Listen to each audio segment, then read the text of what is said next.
Okay, so how's everybody? All good? Alive? End of the week. End of the week? Okay, good. So let's survive another 2 hours? Okay. So, what is it that we're going to be talking about today? So today, in terms of new stuff, today is when we're going to be using what you looked for bonus 2, the UML video. So we're going to be talking about UML. We're going to be talking also about enumerations and constants too, okay? But the main focus will be around here. We're going to do an activity around UML, okay? So I want us to have a look at that. But before we get there,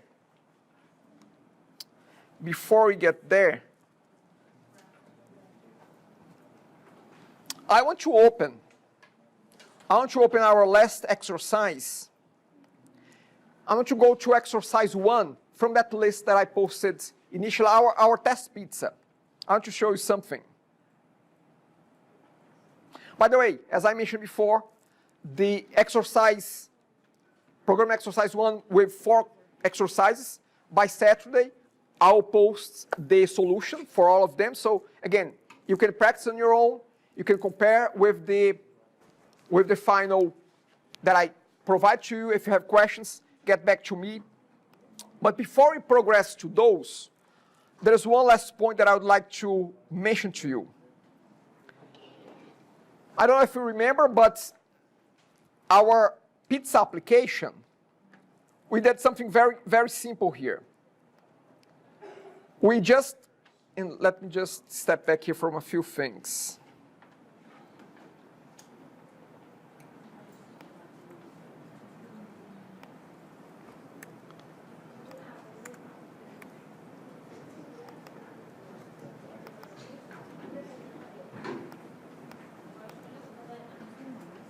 Okay. So we did a few things there. We have created our class pizza. We have added a few properties. We have created 2 different constructors, okay? And today, to wrap these points, to wrap things up here, I'd like to go back to properties. Again, something like toppings. We have a property there, reading and writing to a private field, okay? So private field here, this public property is getting from toppings and it's setting 2 toppings, okay? Now, this is all fine, all good, and this works well. However, in the future, not now, not today, not for this course actually, but I just want to let you know about this option because you may come across that while you are doing exercises. You may hear something called an auto-implemented property. See, this is an example of not an auto-implemented property. This is not an auto-implemented because we have implemented the get ourselves and the set ourselves. However, there is a simple way to work with properties. If we are not doing much with the private fields, we can actually do this. I'm going to write an alternative toppings for you to have a look. We can do this. I'm going to comment this out. And here, again, because we're doing something so trivial, so simple, we are just reading from a private field and writing to the private fields that the language provides us an option to do that implicitly. What do I mean by that? Let me do this.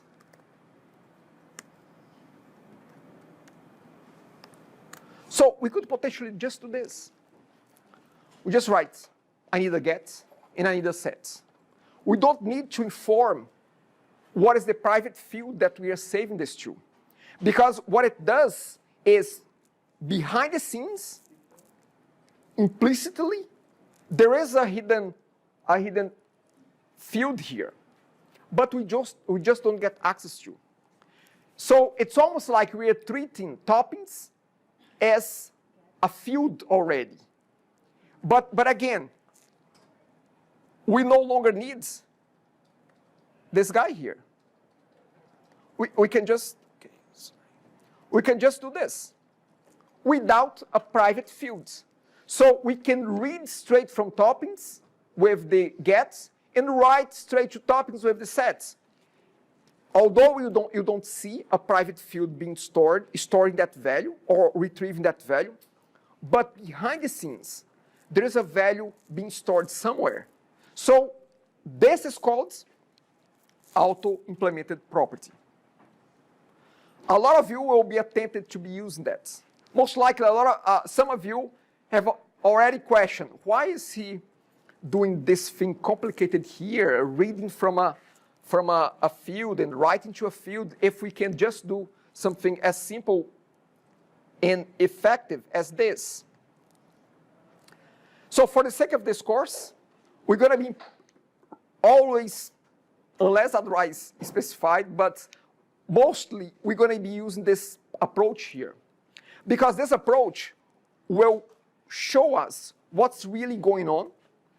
This is too simple. Not that my goal here is to overcomplicate things, but it's just that some things can become simpler in the future once you know the basis. And for you to understand, internalize, and really know the basis, this is the best approach to learn. Eventually, in future courses, if you take web application development with me, this will be fine. But by then, you're going to have used this so many times that now you know what's going on, and now you are ready to use something a little bit simpler. Okay? So the point is, this is called auto property, auto-implemented property. Auto-implemented property class auto-implemented property. Okay, say your goodbyes, because you're not going to be using that too much. But let me tell you this, in the industry, they use this quite a lot, okay? But again, I only want you to start using this once you get a good handle of this part here, of what it takes to do it manually, so you know, oh, there is a private field being used here, the information is stored there, not stored here directly. Okay, let me open Padlet. I did not open that, just to make sure that if you have questions, you can post on Padlet or just ask me directly. Excuse me. Yes. How is it called? From automatic, auto-implemented property. Okay? Which overall, in general, it's the same as this. However, here we don't need a private data field. We don't need those. We don't need this one here. See? Because it is automatically. That's where the auto comes from. It's automatically implied here that something behind the scenes is using a private field. However, it's not, we don't need to be explicit about that. We don't need to show it here. We can just say get and set. Way shorter. But again, we're not ready for that. I wanted to give you a heads up just because if some of you get tempted to use that, you will know already for this course, we will not be using that. Okay? And now, for the ones that didn't know about this option, now you know. But now, forget about it. Okay. Why forget about it? What is it? Why forget about it? Because of just what I explained. I want you to use this approach, because this will actually tell you how things are working behind the scenes. Now you know, in a way, eventually you're going to give a lot of value for this, because now, oh, I can write those short auto-implemented properties. But at least by that time, you know why you can use this, and you know what's happening behind the scenes, because you got sick and tired of using this part here, of using that other approach. But in that option, we can make some filters or some... We cannot. Okay. That's a good point. With this option here, we are extremely limited. So we cannot write extra code for the get and extra code for the set. So that's another limitation, not another limitation, that's a limitation of this. If you do need to write, then you have to fully expand it, and you have to have a private field to store and retrieve information from. That would be even more difficult. Yeah, so you use this one here in the future when you just want to read and write from that property. That's it. You don't want to implement anything more complicated, more complex for that get and for that set.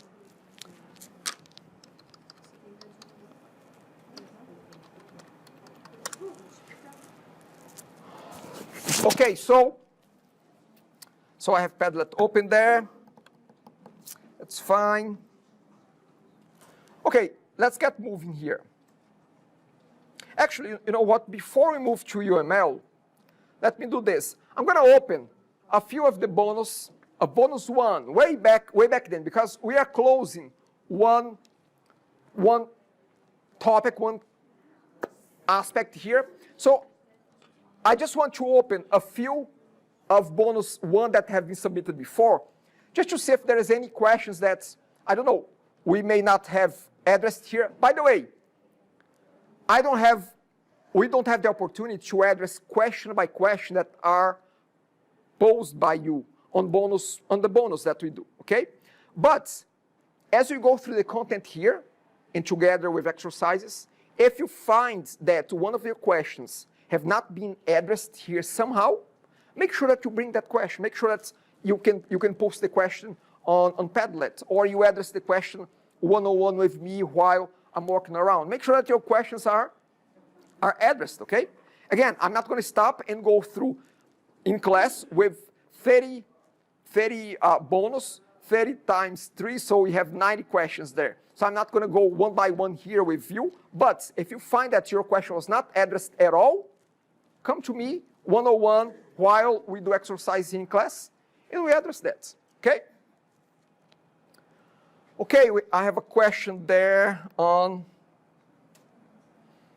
okay, so public string toppings, gets, return toppings. Okay, additional codes. What can you tell me about this? Is additional code in the right spot? Additional code should be here, okay? Should be before you call return.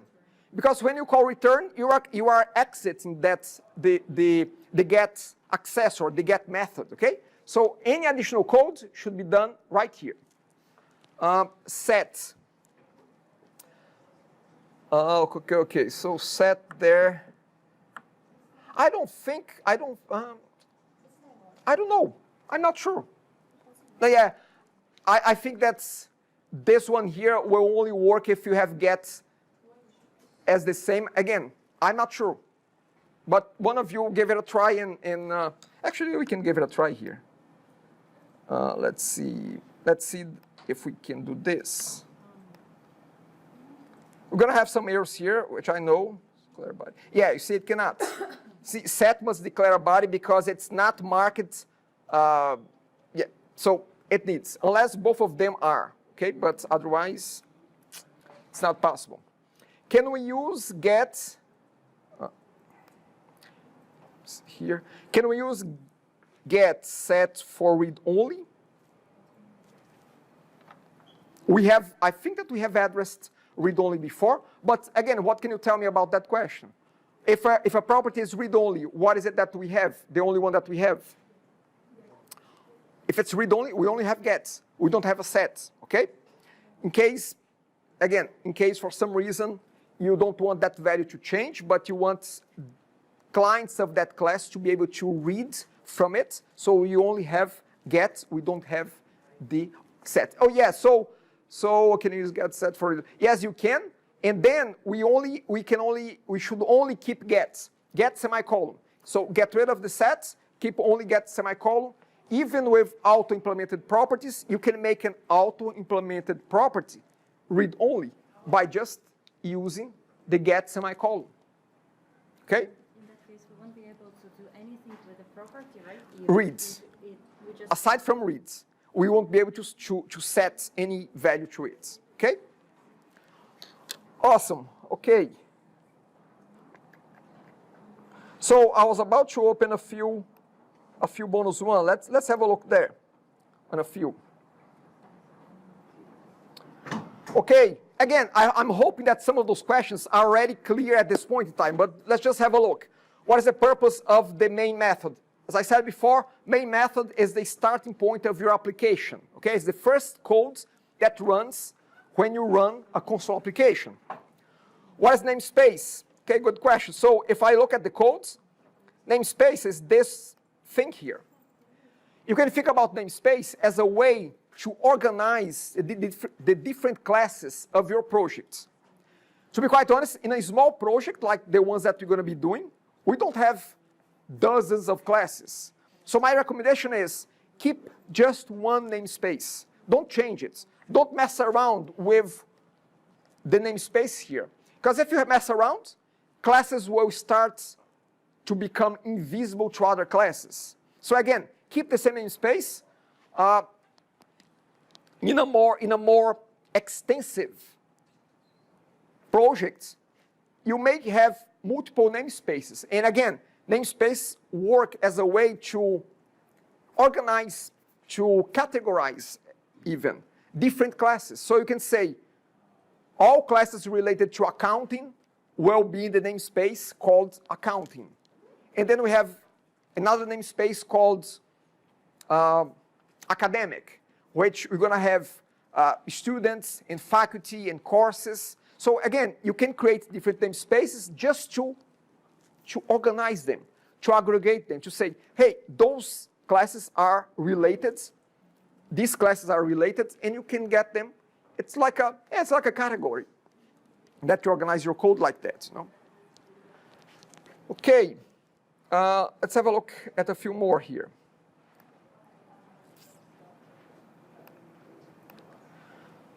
Is there any place in Visual Studio where we can see all classes that have been generated by the project structure? Okay, what is available is this. You can go to View, Object Browser, and then you can see here Test Pizza. You can expand, you can see the namespace, Test Pizza, you can expand. Now you can see the pizza class, you can see the program class, and if we click on them, on the right-hand side, we can see the methods, we can see the constructors, we can see the properties, we can see the fields, okay?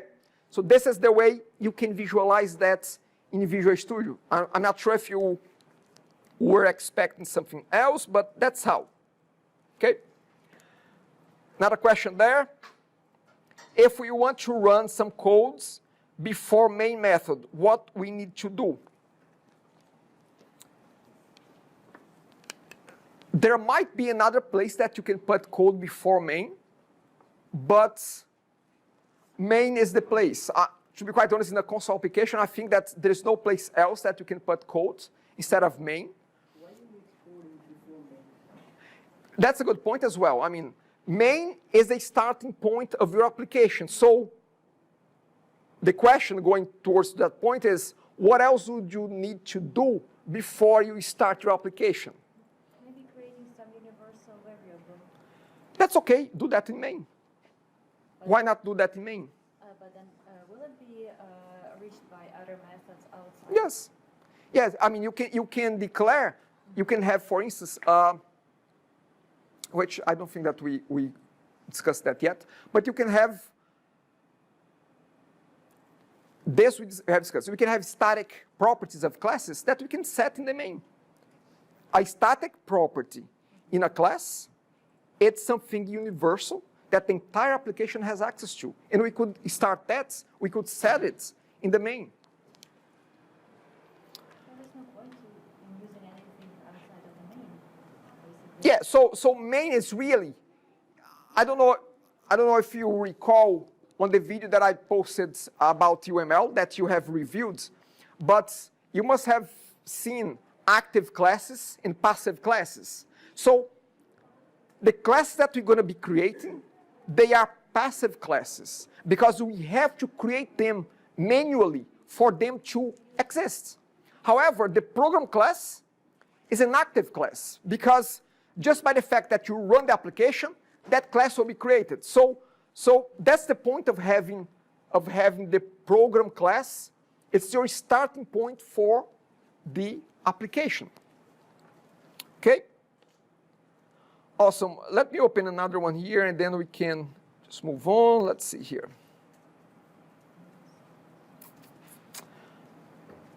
Okay.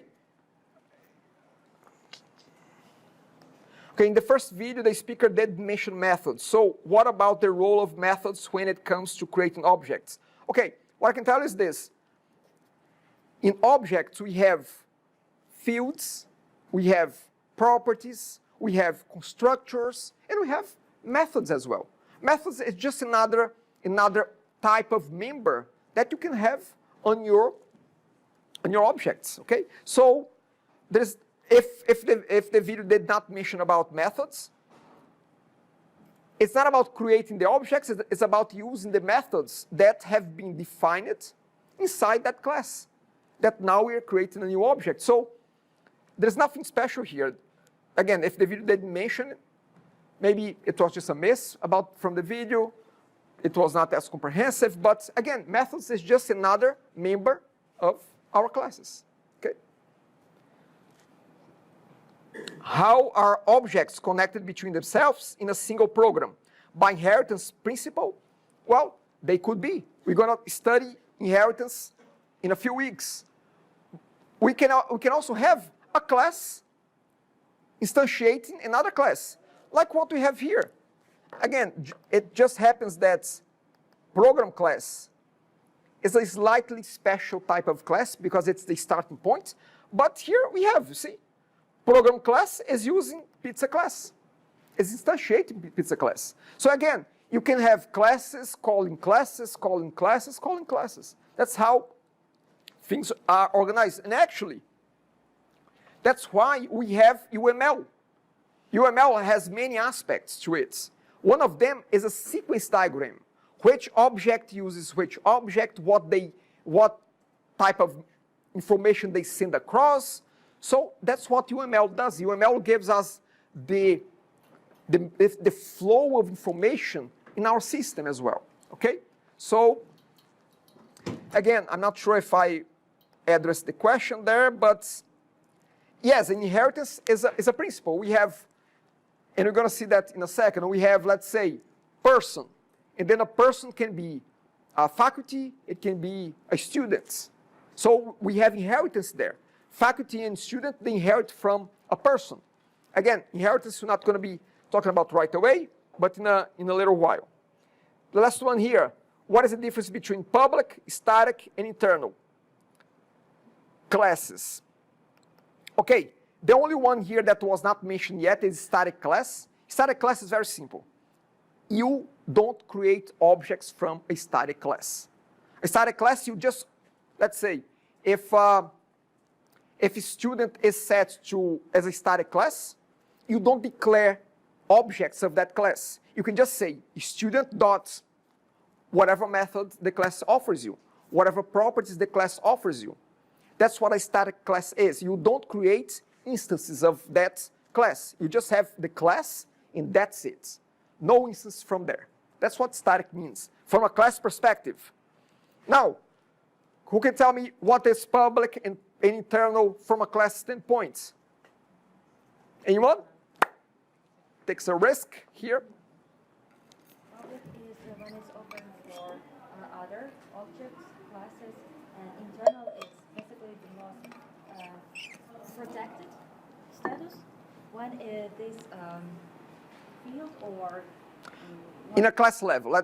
The question seems to be about classes. So we either have internal or public. Public is one that could be used by other classes, and internal probably when it's. We have to fix that a little bit. Yes. Yep. Internal is more secure and Junior class can also be accessed by another project. Yep. And public class can be accessed by another. Yeah, that's about it. So project A, project B, we have class student in project A. If class student is flagged as internal, can only be used in project A. If class student is flagged as public, can be used in project A and project B. That's it. So internal and public, it's not about they use in the same project, but they use across different projects, okay? Okay, it's fine. And here and there, I'm gonna open one of the bonus and I'm gonna have a look. Let's keep moving forward here. Let's see. Okay. So today, we're gonna talk a little bit about UML.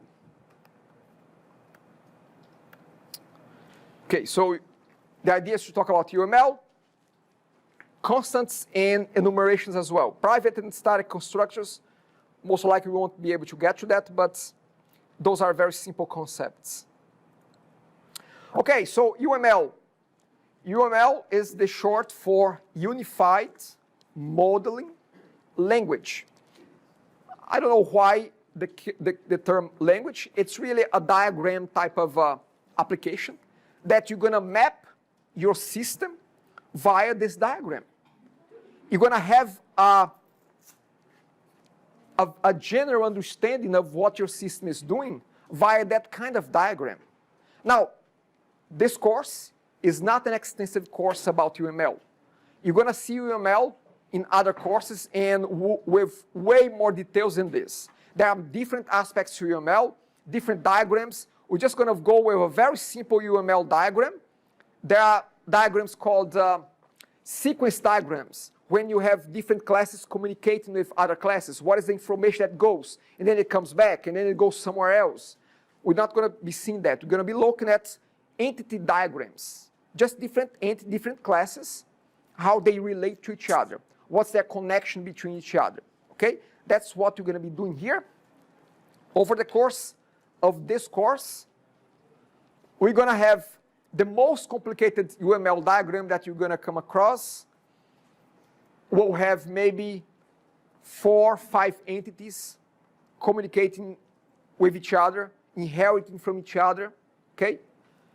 We're going to see, you're going to work with inheritance from a diagram perspective. Again, the diagram is, it's almost like a snapshot of your system in a very succinct way.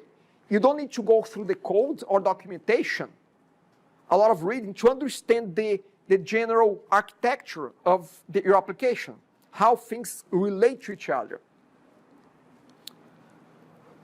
Okay, this is a simple example. Okay? What do we have there? We have each box, each rectangle there. It is a class, yes. So each rectangle here is a class. And then we have different arrows, different lines linking between them. Okay? Let's have a look. Let's have a look here at person, student, and professor there. This is an example of inheritance. We have person, both of them, students and professors, as last time that I've checked, they're both persons, okay? Now, they share some attributes. They share some members. They share some properties, like name, phone number, email address. Both of them have that, okay? Both of them. But then, we have some properties that are specific to student, specific to faculty, to professor there, okay? So we have some attributes here. And then in the second slot, we have actions, we have methods, okay? Like here, purchase parking pass. Both students and professor can purchase parking pass. However, we have some actions that are only related to students. Is eligible to enroll. Get seminars taken. No, whatever it is. But attributes only specific to student, only specific to professor. And that's what we call inheritance. Going top to bottom, what we have is we have specialization. So we are going from a person to a student, from a person to a professor. Going from bottom to top, we have so specialization and who can tell me? Yeah, the other way around. We are going to from the specifics to the more. So we have generalization. So generalization, specialization. Specialization going down, generalization going up, okay? So this is one type of relationship. Here we have another one. This relationship that we have here is that one person can have one address there. And the address is composed by different properties. We have street, city, state. For the address, we have different methods. So again, instead of having address as just a single field here with a long string, we broke down and address became another object that relates to person. So that's how this map grows. And again, with a map, of course, a system can be very complicated, but this, I tend to think that this gives some sort of an X-ray of the system, you know? If you have a look, here, when I used to work with complex systems, which I'm not working with complicated systems at this point in time. I don't have clients working on that. What I like to see the diagram. Because the diagram gives me an idea of how simple or how complicated is this system. It gives me a general, in one single viewing of one page, well, hopefully one page, but maybe a few pages put together. It gives me this general picture of what's going on. Now, it does not give you all the details. I don't know what validate is doing. I don't know what is eligible is doing behind the scenes. But at least I know, oh, we have 1, 2, 3, 4 methods. So again, I can draw my conclusions. Okay, how complicated is this? Oh, this should be simple. Based on my experience, based on looking at these snapshots. This, in a way, becomes the blueprint of your system. Okay? Questions? Yes? In a real project, yep. This is supposed to be done before code? It is. It is before code. Now here's the thing. With Agile, with Scrum, and all those more dynamic, iterative processes, this doesn't become static.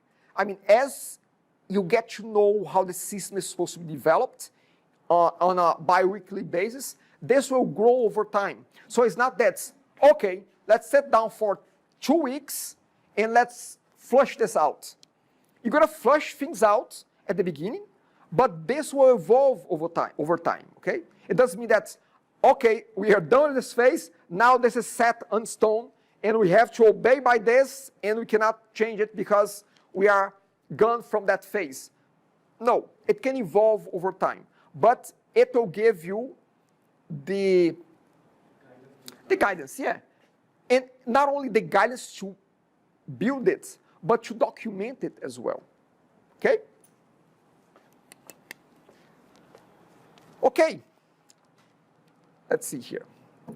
Here is our friends, our pizza class. Look at how it looks like in the context of a UML diagram. Now, here's the thing. If you go to Google, if you search examples of UML diagrams, you're going to see lots of different styles, of different colors, of different formats, but they all have some elements in common. You have a question? Yep. Yeah, so depending on the format of the class, this will also have constructors here in this slot, okay? But it will be flagged as constructors. There is a clear distinction between a constructor from a UML perspective as compared to a regular methods. You're going to see that in the next slide, you're going to have an example of a constructor there, okay? So if I ask you, what is this minus? Minus indicates that this is a private member. In this case, private fields. Again, plus public one. And then we have a few more symbols that we're going to be using.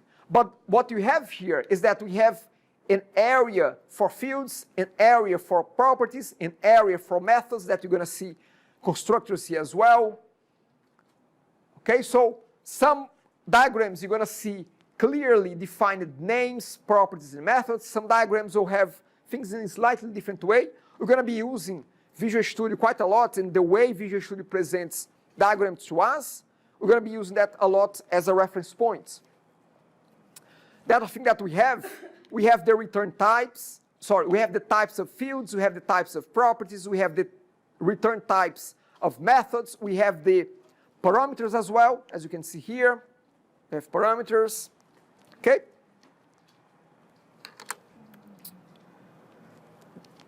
Just reinforcing that. So the different sections. One section, second, and third one. We have fields. Constants will be also present here. We're going to be talking a little bit about constants in a bit. We're going to have properties and we're going to have methods here. Okay?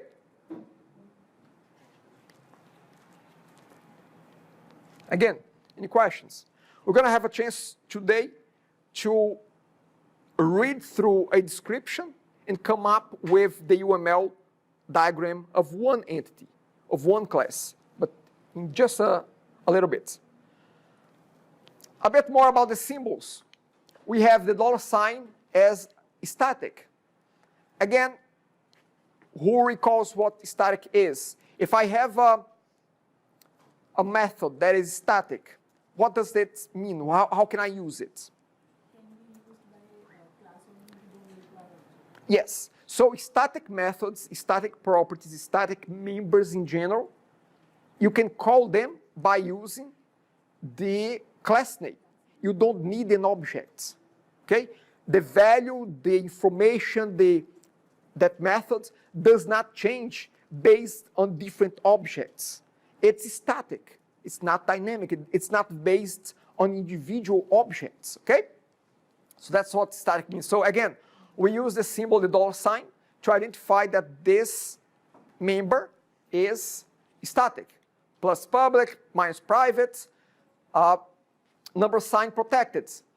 Again, protected. So members in general, we have from private to protected to public. Protected, private only available within the class, public available anywhere, protected only available to the children of that class. And when we get to inheritance, we're going to talk more about that. I have a question. Yes. So, private is more protected than internal, right?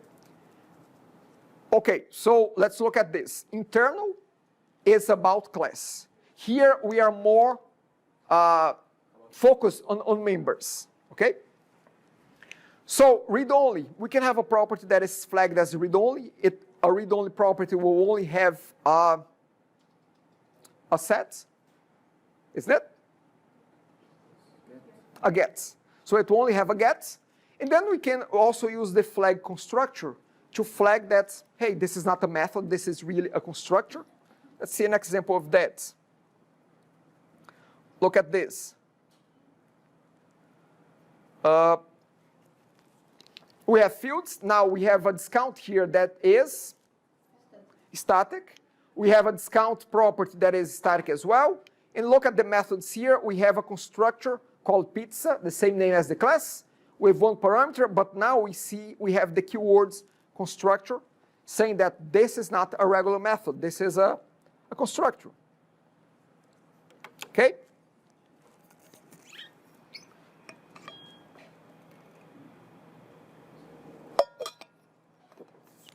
Okay.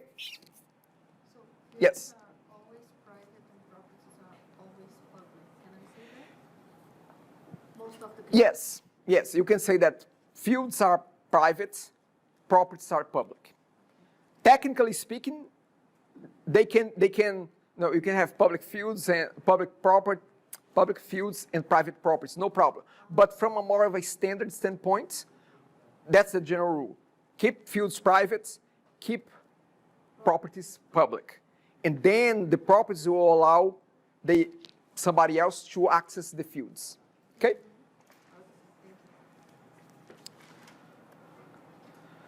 Look at how this looks like. It's slightly different here. This is how Visual Studio displays classes for us, okay? So this is Visual format. You see, we still have the section fields, the section properties, the section methods. Here, you see, look at the constructor. It doesn't have a return value, so that's how you know that this is a constructor. Also, the name, pizza, same one as the class name. So it's slightly different.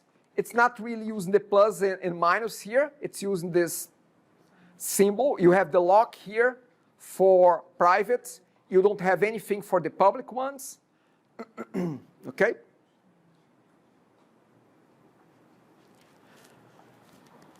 Let's have a quick listen to not to the whole thing, but just to 3 minutes of this video here.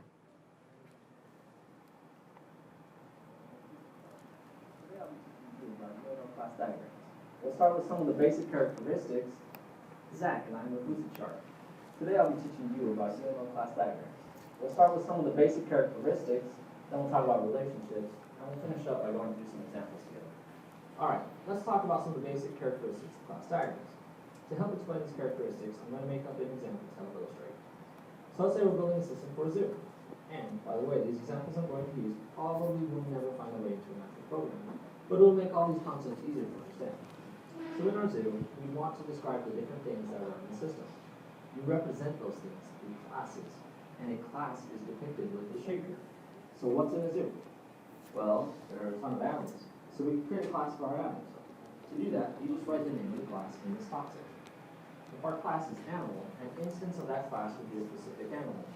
So the question is, how would you go about identifying each instance of that class? You do that through attributes. An attribute is a significant piece of data containing values that describe each instance of that class. They're also known as fields, variables, or properties. And they go in the middle section here. So for our animal class, we could create attributes like name, ID, and age. That way we could identify a specific instance of the animal class, like root, ID number 304, age 114. These need to be formatted a certain way though. You start with visibility, which we'll talk about later. The name of the attribute beginning with a lowercase letter, then you follow with the expression. So lowercase letter, really just keep that for fields. And for properties, remember, uppercase for properties, lowercase for fields. And the data type. Then we want to return a string. And we can format the other attributes the same way, except that we want to return an integer, since these are integers. Now that we've got some attributes for our animal class, we get to the bottom section here. This is where you put methods, which are also known as operations or functions. Methods allow you to specify any behavioral features of a class. So we might ask ourselves, what are some different behaviors in this animal class? Maybe we want to be able to change our animals' names. Like Ruth should actually be called Rita. So let's create a function called setName. We can also create a method for eating, since all of our animals eat. Methods also need to be formatted a certain way. You start with visibility, which we'll talk about next, then the method beginning with a lowercase letter. Next, you put parentheses. Again, we're going to be using here Pascal case, okay? So the first letter is capital for our course here, our use. You can also add variables and data type here, but in most cases, it's not really necessary. We'll add visibility parentheses to the eat method as well. Now let's talk about the visibility. The visibility of an attribute or a method sets the accessibility for that attribute or method. So right now we have a minus sign for all of these, which indicates that each of these attributes and methods are private. They can't be accessed by any other class or subclass. The exact opposite is the plus sign, which means an attribute or method is public and can be accessed by any other class. Another visibility type is indicated by the hash, which means an attribute or method is protected. These can only be accessed by the same class or its subclasses. And finally, there's the tilde, or the squiggly as I like to call it. This sets the visibility to package or default, which means it can be used by any other class as long as it's in the same package. But that one is rarely ever used. In most cases, your attributes are going to be private or protected, and methods are often public. Okay, I'm going to pause here. Let me see what else we have for classes. We're going to do a bit of a practice here with UML, but before we get to that, let's have 5 minutes break. Once we come back, we will give a try on this exercise, okay?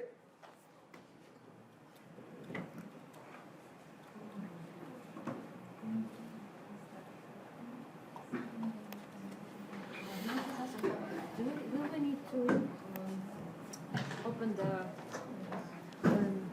account on not eCentennial, or what program are you going to need for the exercise? Because for some reason I cannot log in. For exercise, we're gonna be using text editor, a text pad. So it will be simple, okay?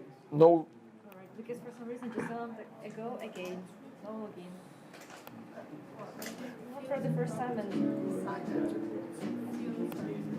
Professor, I will also email you during the weekend, but as we have agreed next week, Yep. the start. Okay. But I will also. So we have people line up and people But are. I'm not sure if other two will join or not. Okay. I cannot meet them yet. That's fine. So we get it started. Okay. Awesome. And I will also put more information because I have units and I will specify what goes. Okay.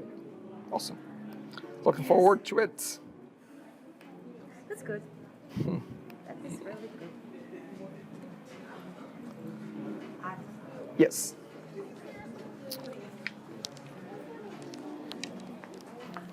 Oh, Let me try. Here. What's up? yes. What is that? Brigadeiro, do you like brigadeiro? Oh no, but not. It's Okay. for you. Thank you. Thank you. You have a birthday. Thank you. Oh really? Love it.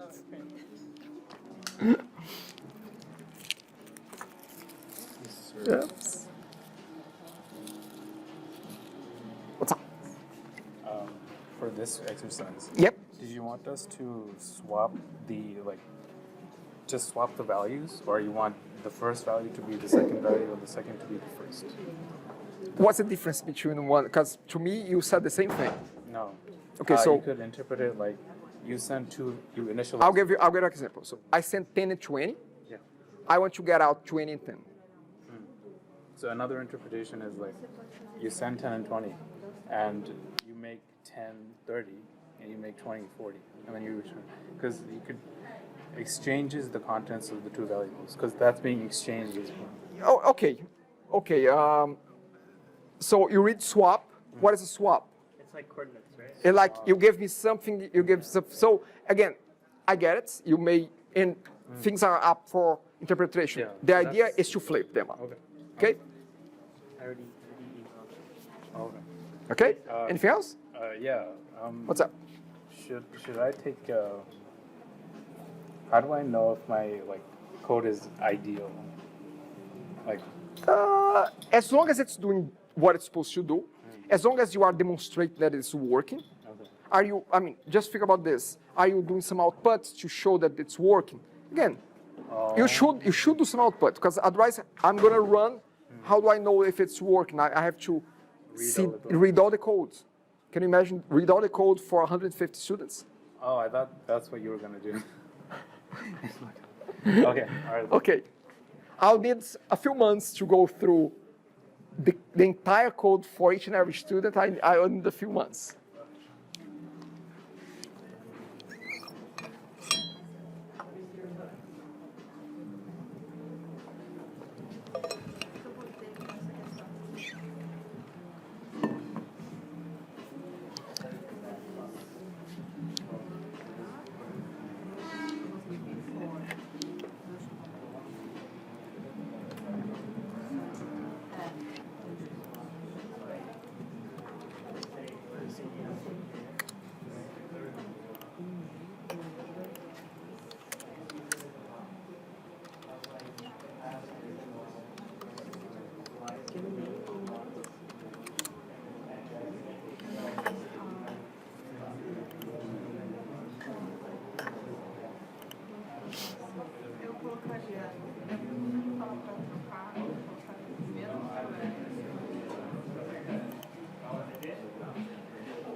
Yes.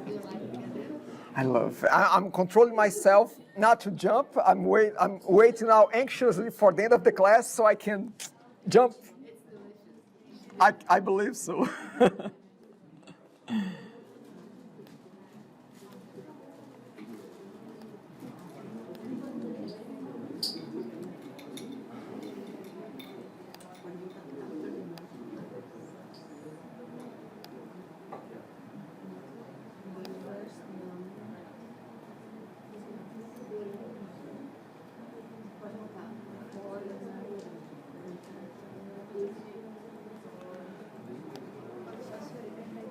My young daughter, she calls it gabiero.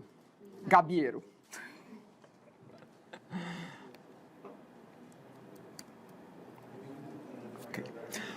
Okay, so let's do this. Let's try to practice a little bit our new skills, our new UML skills. We're gonna read this description, and I'm gonna post that on Padlet. So let's see here. So I'm gonna post that. I'm gonna read with you. And what you're gonna do is you're gonna try to create a UML diagram of that. So here we have, create the UML diagram for a class named Girl Scout.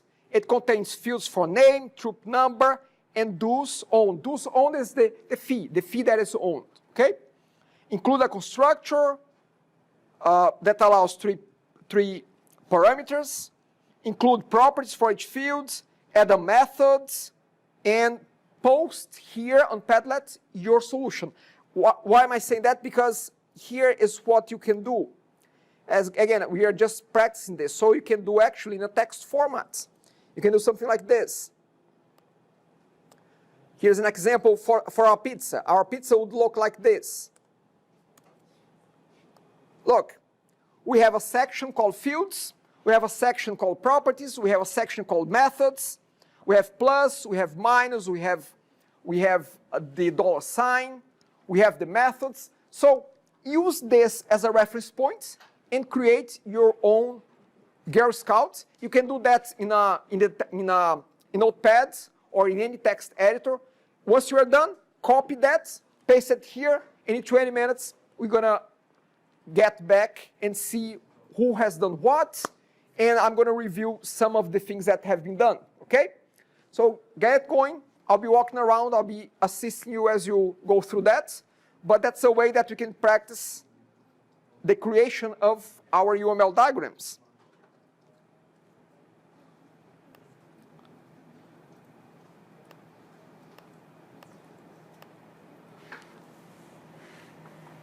So again, you can read it from there. I'm gonna keep it open here.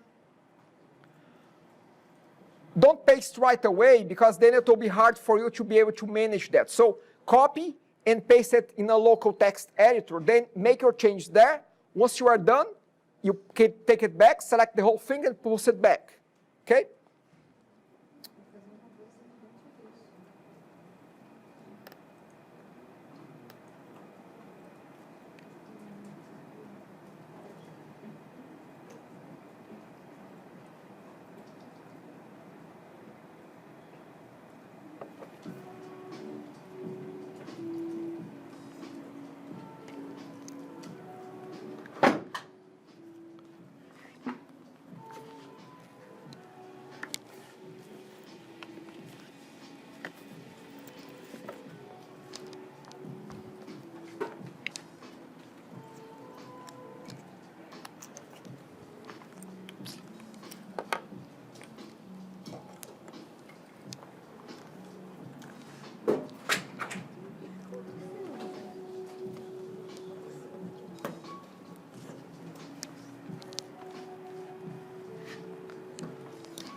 Okay, I'm going to take a quick attendance here. So, Ahmed,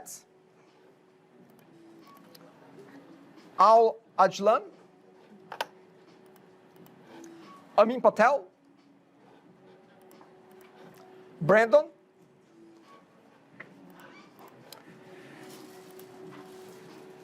Cao Huang. Clara. Dhruv Rakesh. Dhruv. Gurneet. Ila Song. Ishan. Jasmine. Jennifer. Joanna Lu. Joanna. Yeah. Georgia. Joshua. Karina. Karina. Martin. Mary Christine. MD Hello. Hello. Mustafa. Nita. Nihal Kumar. Pawanpreet. Pawanpreet, yeah. Saima.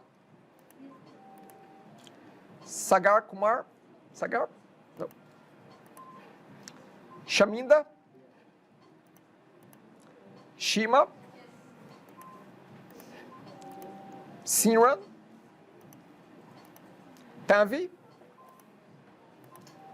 Teresa.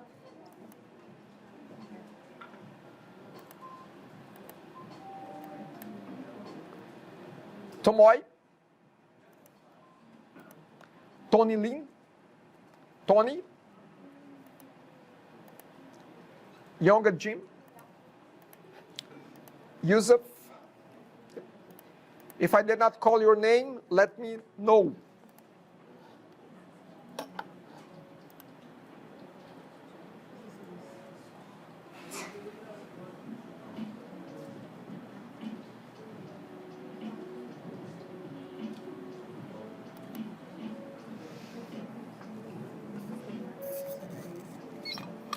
Hard, yeah, it's hard. Oh, yep. Last name? Oh, okay. Let me fix that.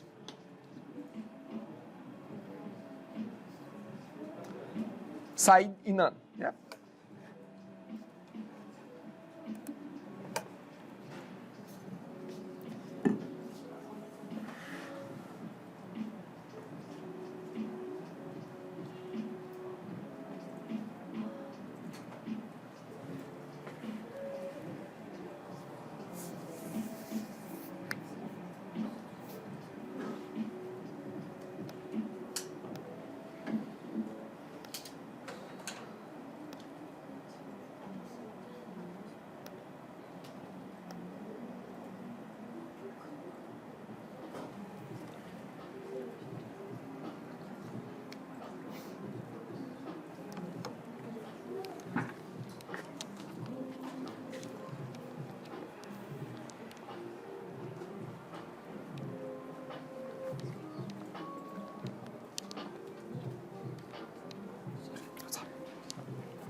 Actually, I haven't completed this exercise. Okay. No, I'm confused how to do it. So, is there any chance that you can provide me the solution? Which one? Third and fourth one in this exercise. Okay. Again, I'll be posting that to Centennial by latest by Saturday morning. Okay. But is there anything that you'd like to ask? I mean, you have a specific question? I'm confused in this question. I don't know how the what inline or what was that? Let me show you. Use the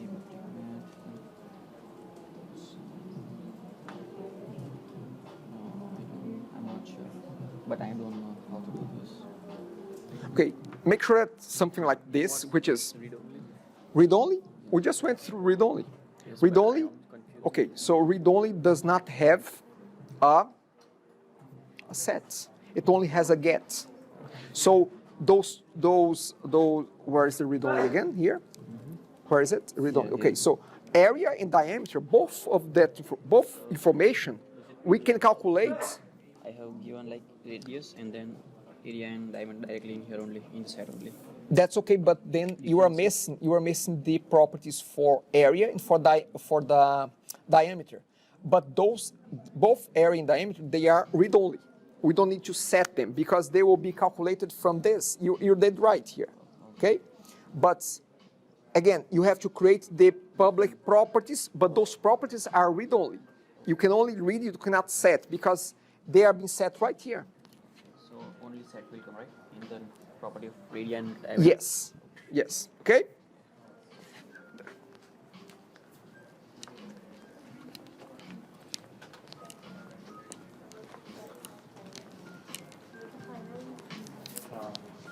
So why is this one static and the rest are private? And It was just for an example. It Oh. was just an example. I mean, there is a discount. Let's say that, yeah, it was just for example. There was now no business reason to make it. so why? Yes. Okay.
Yep. Yep. So when I post it here, I don't know, it's Oh, yeah. So click the plus. Yeah. Let's use the. Okay. This is the title, and then should be. Yeah. A little bit better. Yep. thanks. problem. And sure. That's okay. That's okay. So it's already there right now, Yeah. right? Yep. Oh, It is. Okay. thank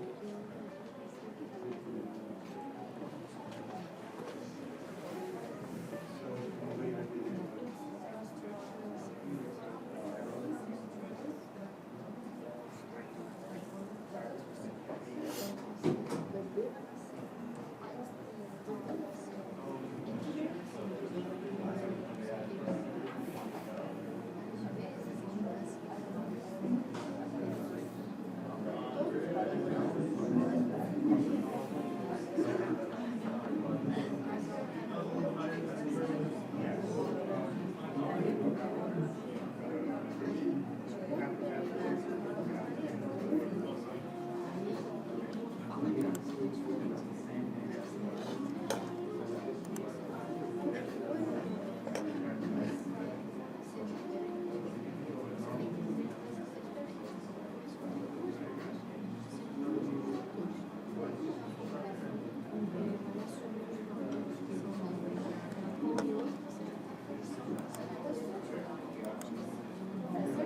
Yep.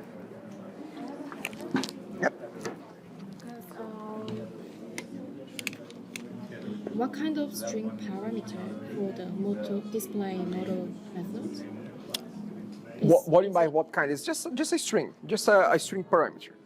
Is it like is it gonna take this model? Actually, this UML diagram is not completely related to the exercise, okay? So this is just a method that will accept a parameter. That is, you can call it model, you can call it phrase, you can call it display, however you want to call it, but it's just a parameter, that is going into the methods. Okay? Professor, may I So- please ask you, and probably not just me, here in this question is written like fields for a name, troop number, and use own. What is Dues own is how much the person owns. How much is the pay, is the fee to join the group. It's a fee. Thank you. Okay?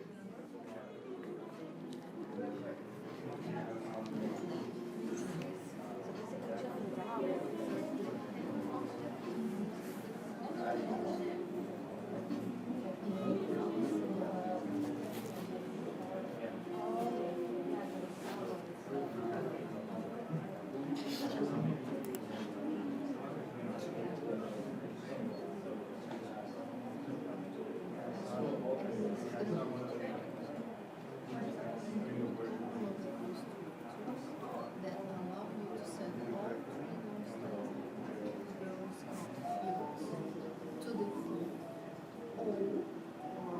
to Marmia.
Just want to get a feel of how you would mark certain things. So I was wondering if in terms of like a test and you give us something practical, are you like marking for efficiency, for example, like how efficient the code is, or do you want just to get the same result as what you were expecting from us?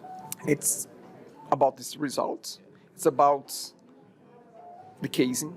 I really will pay attention to that. But it is about the correctness of the output of what's being asked you. And so it's not so much about efficiency, it's more about did you use what was required, what was asked. And again, if there is anything there that was not clearly explained, aside from the naming conventions that we have discussed, because that's assumed that we're going to be using that. Otherwise, it's not really about efficiency, it's really more, are we using the correct tools that have been provided?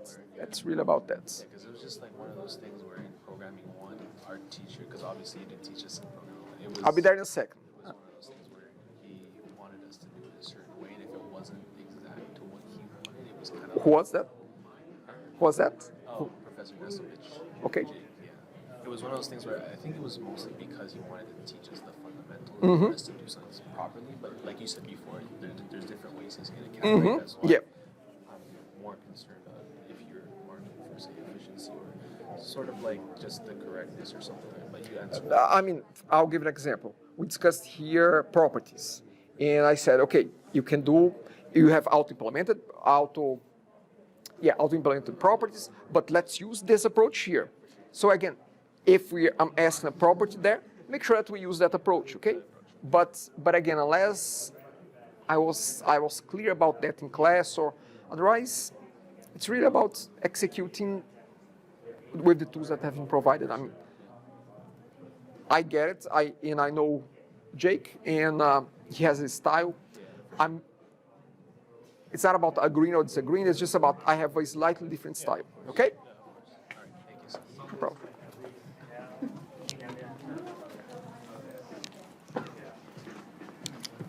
Hey, Yep. so for constructors, are constructors supposed to adjust these, work with these properties? Or can I put like these kinds of things which are not mentioned elsewhere? Well, what I was asked there, show me the The other, the text blurb because then we have to go back there. Yeah, go to the blurb, the girl's description. Okay. Yeah, so where does it say parameter? Adds method to display their model. Model with one. Oh. Okay, so, but is there, the constructor is okay. It contains fields for, include a constructor that allow you to set all three. So it's asking you to set them. So it should be related, okay? So like set the property, right? Yeah. Are the fields? Yeah. So The fields, yes. is that always a thing? Like should we always follow? That we should keep naming consistent, so as similar, if not the same, as possible. Why not do the same? There's no real reason why not do the same. Do it the same because then there will be no question of what you mean there. If you keep the same name, no question of what you mean there. We know that you mean this is the troop number because it's troop number there as well. So again, you keep a direct match. Constructor is kind of like property. Constructor is a constructor. I mean, it's not like a property. Usually what we're using constructors for is to initialize properties. We are usually using constructors to initialize properties. Okay? Yeah. Stop at the last line here. Okay. So now you need to, the question, the exercise is asking, send parameters to the constructor that will match the fields. So you're gonna send a few parameters here that will match those guys. The name, the troop, the dues dates, the dues, okay?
Okay, so we had about 20 minutes to give it a try.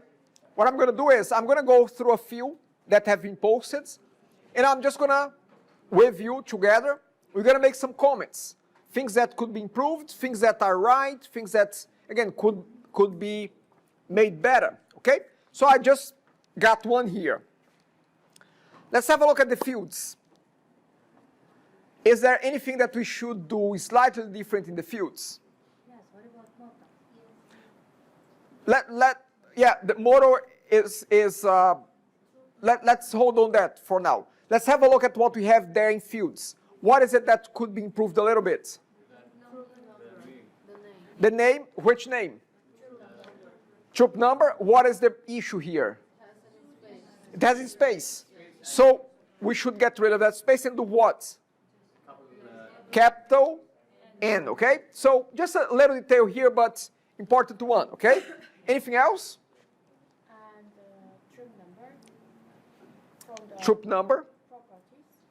Oh, so, okay, so moving on. So anything else in fields? I think that we are okay. Yep. How about properties? what is the issue here going on with properties? So let's go name, capital N, troop number, no space, and should be together in capital T, capital N. Do's own should be, D should be capital, okay? So again, fields, camel casing, properties, parcel casing. Let's have a look at the methods here. Actually, let's read the definition. Create UML model, UML diagram that, Gary Scott, called Gary Scott, contains fields for name, troop number, do's own, include a constructor that allows you to set all 3 Girl Scout fields to parameter values. Okay, so let's see if this is there. So there's a constructor.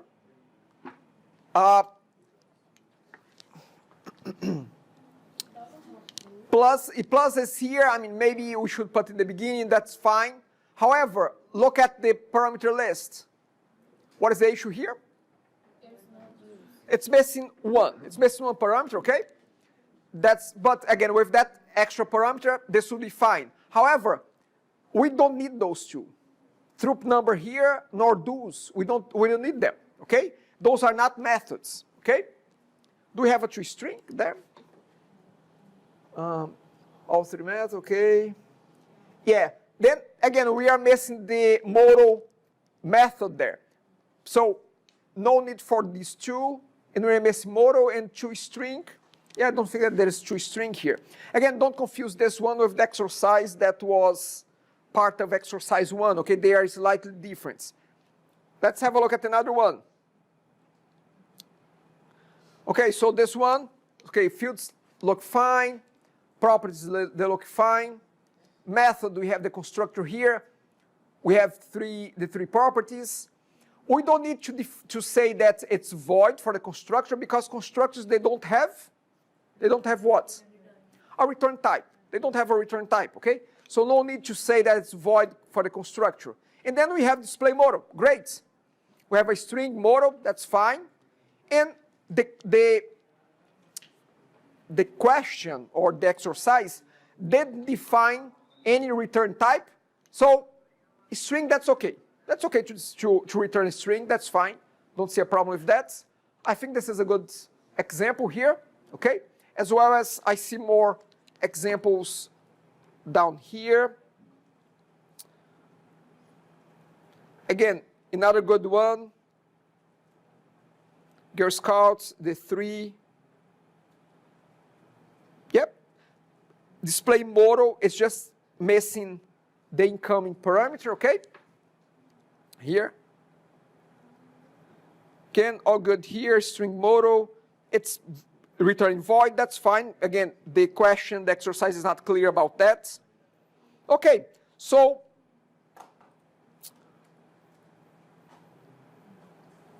how do you feel about this? I mean, do you think that you are able to read? Because here's the thing, we're not going to be building diagrams too much. We're going to be reading them. I think that I saw a question in one of the bonus that asked something like this. Will a junior developer be required to create a UML diagram? I don't think so. Because usually a junior developer will be working in a system that is going on already. So you may need to read, you may need to be able to read, but not so much write in the beginning, you know. So that's what we're going to be focused in this course. We're going to be focused on being able to read, but a little bit of practice on both ends. I think it's suitable. Yes? Are some people using double greater than? For the constructor? Yeah, because in your example, it doesn't have the double version, and then I see a lot of people using this. Yeah. Again, it will be fine either way. No big deal with that. So either greater than or 2 signs, that's fine either way, okay? Again, this is just a graphical representation of, so, I mean, this will not be converted directly to code, so there is no, we can be a bit flexible in the sense of, Found it curious. yeah, because I get it's it. not in your example. The example just mentioned this one here, with a slightly different constructor there at the very bottom. But the one you posted here. Oh yeah, I think the one that I posted just has one. Yep. Okay. Any question about UML? Anything? Okay, so again, we're going to be practicing that. Actually, there are already two new exercises posted, and one of them, you're going to see a little class that you're going to be implementing. I would like to move forward so we can talk about enumerations and constants as well. They are not big topics, but I would like to cover them before the end of the day, before I let you all go. So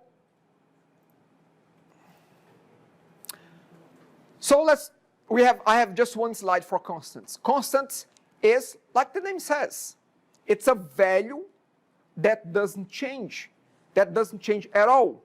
Now, this is not the same thing as a static property or field. It's not the same thing, okay? Static fields, you can change in an application. However, a constant is a number or a string that will not change. You cannot, if you create a constant called pi, and you set it to a value, you cannot change that value as you run your codes. It is, well, constant, okay? What is the advantage of using the constants? To fix. And not only that, but just by the fact that you define a constant, you put a name, that name is already helping you to document your codes. Imagine that we are doing an accounting, an invoicing application. And we need to calculate 13% on each sale, HST. Imagine that the government in a year, they will change to 12, 14, 15%. Now what you have to do is you have to go through your codes, replacing the 13 with 15, 14, whatever is the number. However, if you have a constant in one single place in your code, you just go to that place, you change the value of that constant, and it gets reflected throughout the entire application. Not only that, but imagine that you have in your codes the number, let's say, somewhere in your code you have 7, the number 7 in your codes. If A equals to 7, do something. If you see something like this, what would be the first question that comes to mind? If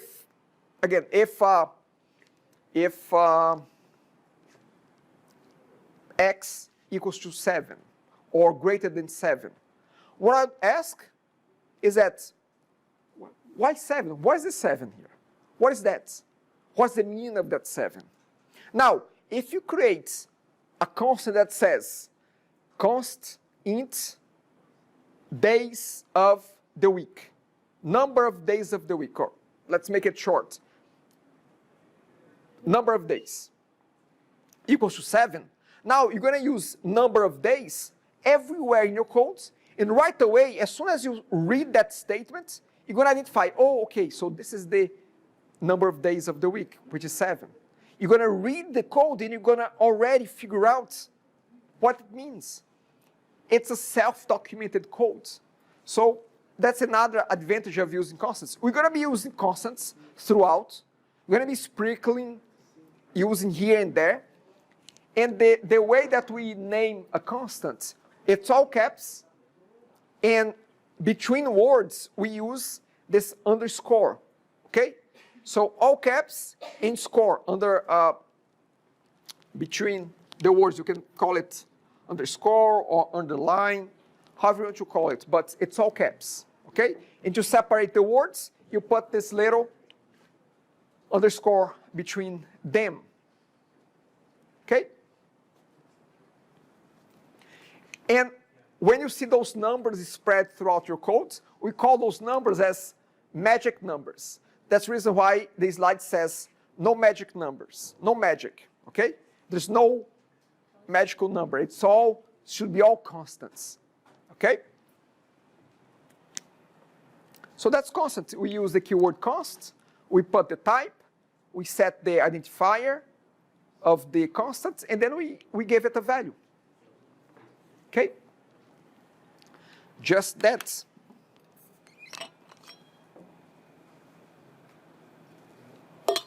Now, so let me scroll all the way down here, see if there are any questions.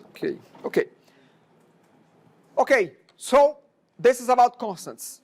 Last topic here is enumerations. Enumeration is kind of a constant as well. It's similar to constants, but slightly more involved, a little bit more complicated. Enumerations, we define them. We use the keyword enum. We give it an identifier, like here, days. And then we open curly braces. We set our values, and we close them. Actually, these, you can consider each one of those items as a constant. Those are constants. If you have an enumeration like this, the value of the first one is 0. So it goes from 0 all the way up to, in our case here, to 6. 0, 1, 2, 3, 4, 5, 6. Okay? However, you can't say what is the starting point. It starts from a 1. And then you can define the other ones manually like this, or you can define the first one, and the rest will follow in increments of 1. It has to be an integral. It has to be an integer. Okay, so each item in my enumeration, in my enum, should be one integer. Okay, again, we can define, or we can let it define by itself. It's up to us to decide that. Okay. So it's for arrays, basically. Okay, that's actually my next point. Don't confuse this with arrays. Don't confuse this with collection of data. This is not a collection, okay? This is, I'll give an example. Actually, I have a lot of examples here. Let me move forward here with these quick slides. See, these, if we have an order system, look at the third one. The order might be confirmed, the order might be paid, the order might be canceled, the order might be shipped. So you have different options for the same field. Again, the order status might be may assume one of those values. So again, when we are creating an enumerable, an enum, we are saying that this value, this variable, can assume one of those values. It can be none, confirmed, paid, or shipped. It has one of those values. Okay? And again, behind of each one of those values, there is a number. Yes? So just like ordering the... It's ordering. I could have chosen to say order status will be an integer. And 0 means none, 1 means confirmed. However, think about this again. Now we are again using magic numbers. Yeah. What is 1? What is 2? Well, how about we use an enum? Yeah. Instead of defining the order as 0, 1, 2, 3, which again we have to look somewhere to see what do they mean, we can just say order status dot none dot confirmed dot paid. Then your code becomes clear. What is it that you mean when you say ship the order? Well, when you click ship the order, it means that the order gets shipped. So basically we can have just one option out of this list. Yes, yes. It's like when you define, for instance, order number. We have order number. Order number is, let's say, order 800. we can have order status. What are the possible options of order status? None, confirmed, paid, and shipped. Instead of 0, 1, 2, and 3. Because again, if you look at the code today, if you did the code today, in 2 months, you will not remember what those numbers are anymore. I want. It's like we declare our own types. Yes. So we are defining our own types. So how can we know if it's like string or? They are never strings. They are not strings. They are integers. If you are using something like this in your code for a database, the value that will actually be saved will not be the string none, the string confirmed. It will be the number. It will be 0, 1, 2, 3. But then when it gets read, your code will convert to those values. You have a question?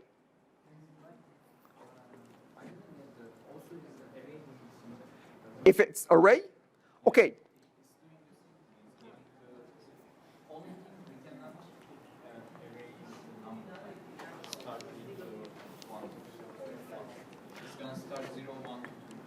Okay, so let me see how I can better explain that. Okay. Can you dynamically set the size of an array? Can you say that the array has 10 items, 20 items, 15 items? Can you do that? You can, correct? Okay, this you cannot. What you define here, see, when you use an array, you are not creating a new type. You are using, how can I say? I like to think of an array as a drawer, that you have different, you open the drawers and you put something inside of them, okay? Here, and dynamically, you are doing that dynamically. Here, you are predefining the potential options that color will be.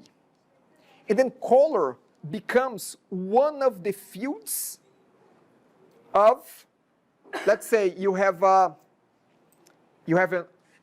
e-commerce store. You have clothing. You have the color of that shirt. So color is one of the fields of your product. So the point that I'm trying to say is that this is not the data. See, in an array, we're storing data inside of it. Here, we are not storing data. We are defining a type. We are saying that the color of the shirt can be of this type here. Instead of being an integer, it's a color. And that color of the shirt can be none, can be red, can be green, and can be blue, or blue. It can be one of those colors. So, in an array, we are storing data.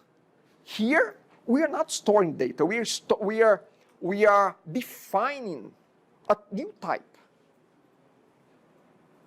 We are defining a type. Again, it's very common to have this confusion between, we look at this and we think, okay, we have an array. It's kind of an array. It's not, because in an array, we're storing dynamic data there. Here, we are defining our own type. We are saying that we are creating, I can declare a variable now called of type color. Oh, that actually, let's have a look at some code here.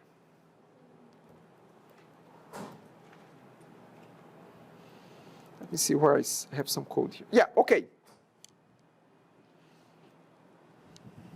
This is a bit too much. Forget about some of the complexities. See, we are declaring here a variable called day, and we are saying that the type of day is days. So day can be Monday, Tuesday, Wednesday, Thursday, Sunday. So again, days, we defined days there. We are saying that the day, the variable day, is the type of days. Oh, what is days? Days is an enum. And those are the discrete options that they can assume. they can be Sunday, or Monday, or Tuesday, all the way to Saturday. I don't know if it's, that was my best attempts to give this a try, yes. What is that? If you can run this? You mean right now if I copy and paste this there? We should be able to. Let me see if this is an image, because this might be an image actually. No.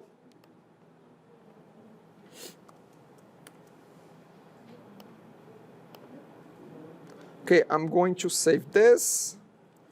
I'm going to create a new project here.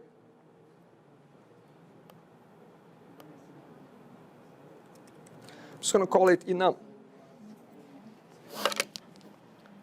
And let's add that to our main. Let's see. Okay. Again, there's just a few things here. Let's see what's going on.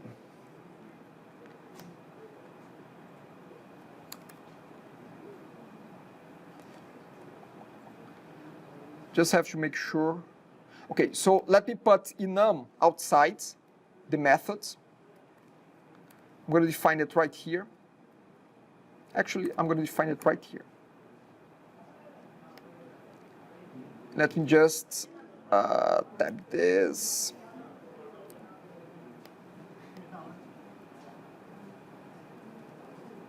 Okay, so we have class. And I think that we're still missing something here. Let me see. Oh, yeah, there's a closing missing, isn't it, here? Okay, perfect. So, let's see. I'm going to go Control F5.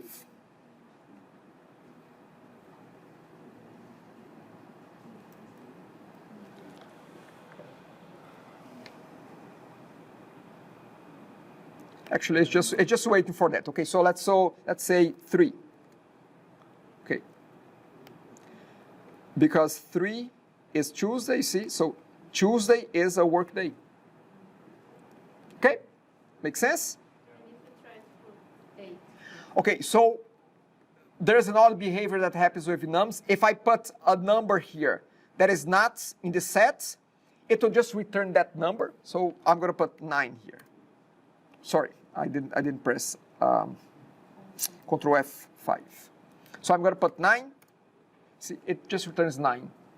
So again, it's just an odd behavior, but as long as you put one of the values within the scope of the options, you're going to return that. What is that? What if you don't have a default value if you press 9? What if we don't have? Default, like, it's a workday. If you don't have a default, just have a case. Oh, the default here. If you don't have it, That's okay. If you don't have a default, it will just skip. It should just skip the switch. And it will not show the error message? No error because no, there's no error. I mean, if you put 9, right? yeah, it will not show anything.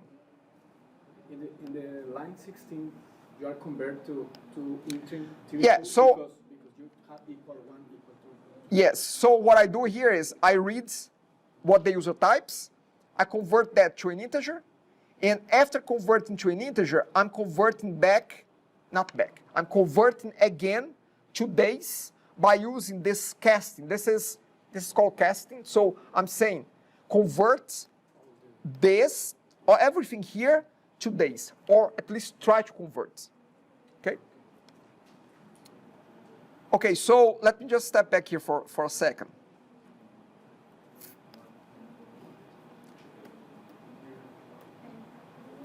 So, again, you can do some casting there. That's fine. This is not the main thing.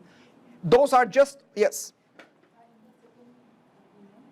Yes, marriage starts. Yeah, okay.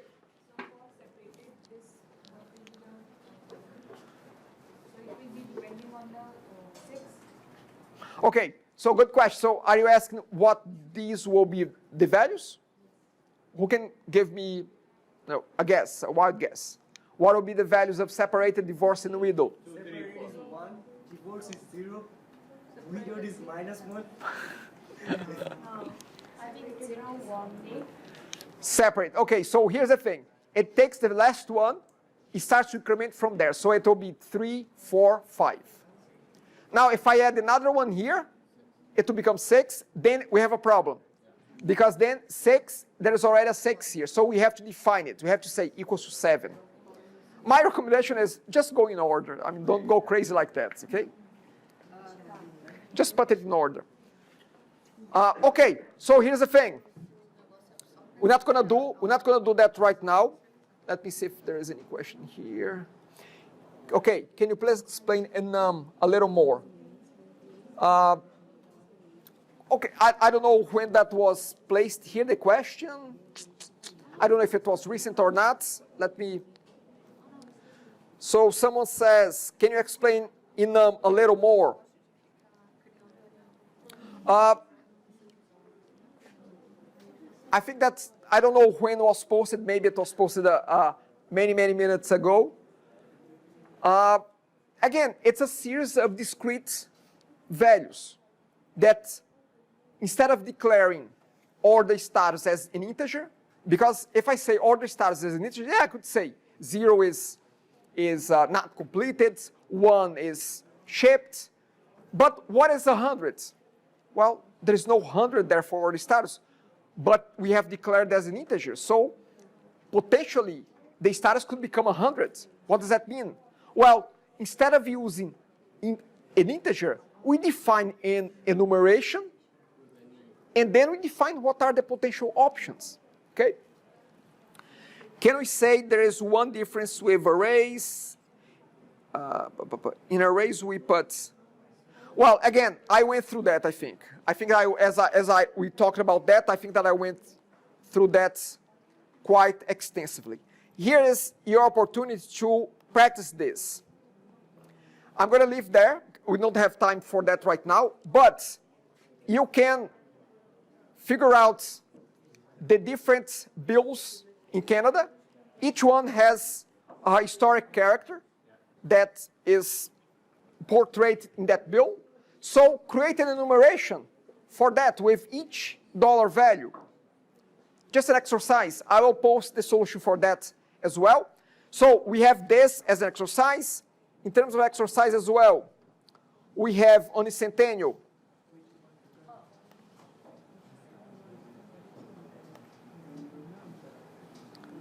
We have under contents, week 3. We have programming exercise 2 and 3. You can give it a try.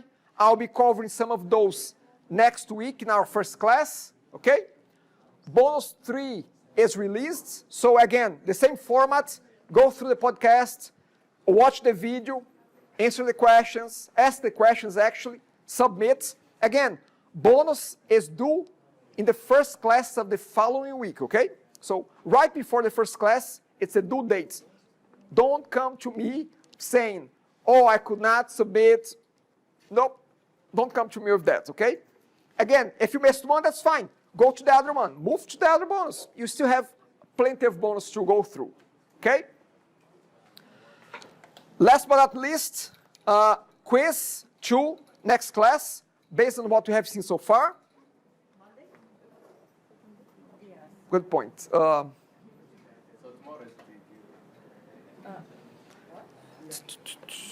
Actually, quiz Thursday. Yeah, in a week, okay? So quiz in the next week on Thursday, in a week. Assignment 1 is due tomorrow. Next class, I'll be releasing assignment 2, okay? Start to form your groups because assignment 2, 3, and 4, they will be done in groups, so start planning that. Let me see if there's anything else here that I missed. So in-class quiz would be Thursday? Yes, Thursday. Assignment 2? Well, assignment 2, I'll just release assignment 2. There is nothing due in class. I'll just say, it's available, you can read it, I can show it a little bit, okay?